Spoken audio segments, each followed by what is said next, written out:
വാർത്തകളിലേക്ക് സ്വാഗതം. കാലത്തെ അതിജീവിച്ച പാനീയമാണ് ചായ. ലോകം കീഴടക്കിയ പാനീയം.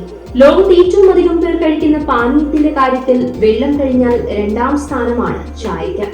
ഉണർവും ഉന്മേഷവും നൽകുന്നതിനൊപ്പം ആരോഗ്യദായക ഗുണങ്ങളും ചായയുടെ വമ്പിച്ച ജനപ്രീതിക്ക് കാരണമാകുന്നുണ്ട്.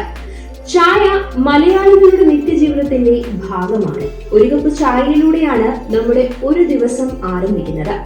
അതിന് പാൽ ചായയോ കട്ടൻ ചായയോ ഗ്രീൻ ടീയോ ഏതുമായിക്കോട്ടെ.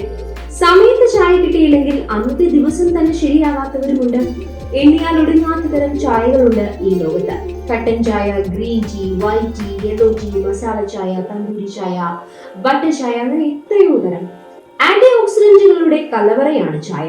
മനുഷ്യൻ ചായയോട് തുടങ്ങിയിട്ട് 5000 വർഷമെങ്കിലും ആയി എന്നാണ് ചായയുടെ ചരിത്രത്തെ പറ്റി ഗവേഷണം നടത്തുന്ന പ്രദീപ് ബറൂവ പറയുന്നത്.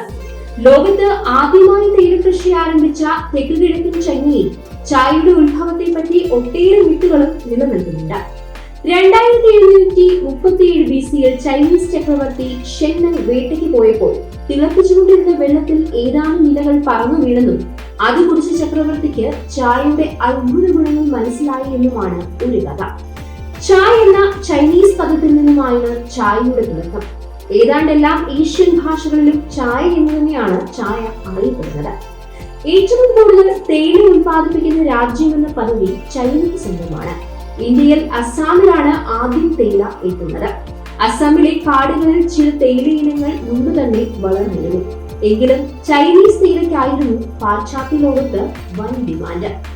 ചൈനയുമായി വാണിജ്യ ബന്ധം ശക്തിപ്പെടുത്തിയ പോർച്ചുഗീസുകാരാണ് യൂറോപ്പിൽ തേയിലയ്ക്ക് പ്രചാരമുണ്ടാക്കിയത്.